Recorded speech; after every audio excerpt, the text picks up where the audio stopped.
জাতির জন্য আমাদের সকলের জন্য একটি সুযোগ সৃষ্টি হয়েছে। আগামী নির্বাচনে এই এলাকা থেকে ধানের শীষের প্রার্থীকে জয়লাভ করে এমপি করে জনাব তারেক রহমান সাহেবের হাতকে শক্তিশালী করবেন, এটাই আমার আপনাদের কাছে আবেদন।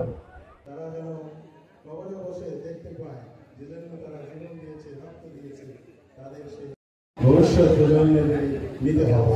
আমাদের একটি ভুলের জন্য যেন জাতি তারেক রহমান সাহেব যে 31 দফা দিয়েছেন, যেটা আমি এই গত শুক্রবারেও আপনাদের কাউখালীতে 2টি জনসভা করেছি, সেখানেও আমি 31 দফা তার এই লিফলেট বন্টন করেছি।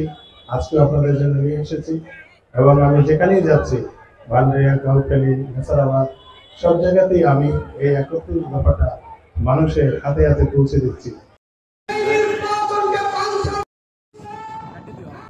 যে ভবিষ্যৎ প্রধানমন্ত্রী যাকে নিয়ে আমরা স্বপ্ন দেখছি, তার যে বাণী, তার যে কথা, এই 31 দফা, এটাকে আমরা যদি বাস্তবায়ন করতে পারি, ভবিষ্যৎ প্রজন্মের নিতে হবে। আমাদের একটি ভুলের জন্য যেন জাতীয় সন্তান যারা স্বাধীনতা যুদ্ধে এই মাটি হলো বিএনপির মাটি। সকল ভাই বোনেরা, রাজনৈতিক দলের নির্বাচনকে বানচাল করার জন্য উঠে পড়ে লেগেছে মানুষের ভিতরে সন্দেহ নির্বাচন হবে কিনা। এই ষড়যন্ত্র হলো হাসিনার পক্ষে ষড়যন্ত্র।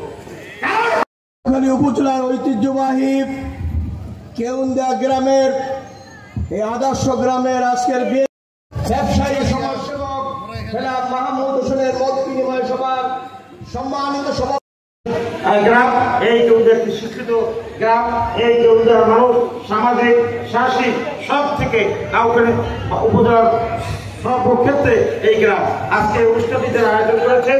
যারা এই অনুষ্ঠানকে আয়োজন করে অক্লান্ত পরিশ্রম করছেন তাদেরকে উপজেলা বিএনপির পক্ষ থেকে ধন্যবাদ জানিয়ে, এবং আগামীতে ধানের শীষ প্রতীকে আপনারা স্বতঃস্ফূর্তভাবে ভোট দেবেন, ধানের শীষের সপক্ষের ব্যক্তিকে ভোট দেবেন, এই আশা পোষণ রেখে আমার ভোটের অধিকার প্রতিষ্ঠার জন্য জনাব তারেক রহমানের নেতৃত্বে দীর্ঘ 17 বছর আন্দোলন সংগ্রাম করে বাংলাদেশে মানুষের ভোটের অধিকার প্রতিষ্ঠার লক্ষ্যে রাজপথ প্রশস্ত করেছি এবং আগামী নির্বাচনে এই এলাকা থেকে ধানের শীষের প্রার্থীকে জয়লাভ করে এমপি করে জনাব তারেক রহমান সাহেবের হাতকে শক্তিশালী করবেন, এটাই আমার আপনাদের কাছে আবেদন।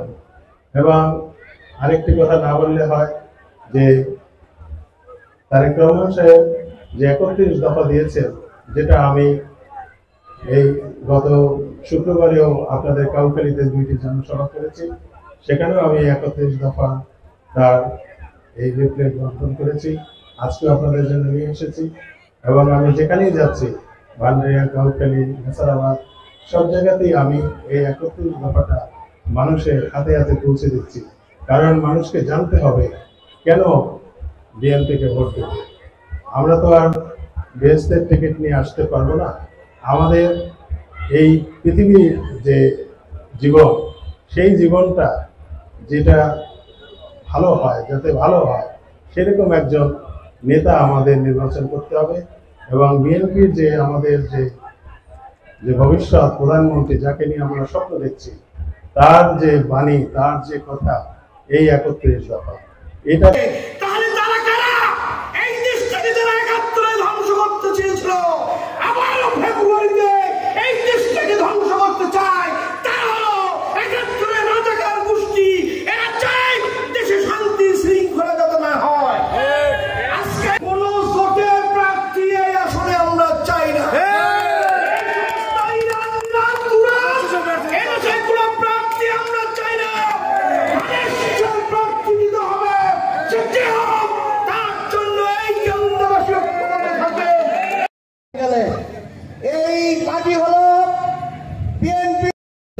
গ্রাম, এই কেউদের একটি শিক্ষিত গ্রাম, এই কেউদের মানুষ সামাজিক, সাহসিক সব থেকে কাউকে উপজেলার সর্বক্ষেত্রে এই গ্রাম আজকে অনুষ্ঠানটিতে আয়োজন করেছেন। যারা এই অনুষ্ঠানকে অক্লান্ত পরিশ্রম করছেন তাদেরকে বগুড়া বিএনপির পক্ষ থেকে ধন্যবাদ জানিয়ে এবং আগামীতে ধানের শীষ প্রতীকে আপনারা স্বতঃস্ফূর্তভাবে ভোট দেবেন, ধানের শীষের সপক্ষে ব্যক্তিকে ভোট দেবেন, এই আশা পোষণ রেখে আমার বক্তব্য শেষ করছি। আপনাদেরকে আবারও ধন্যবাদ জানাচ্ছি।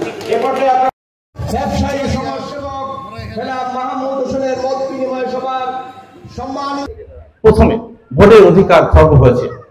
আমরা এই ভোটের অধিকার প্রতিষ্ঠার জন্য জনাব তারেক রহমানের নেতৃত্বে দীর্ঘ 17 বছর আন্দোলন সংগ্রাম করে বাংলাদেশে মানুষের ভোটের অধিকার প্রতিষ্ঠার লক্ষ্যে রাজপথ প্রশস্ত করেছি এবং জুলাই আগস্টের বিপ্লবের মাধ্যমে ইনশাআল্লাহ সফল হয়েছি।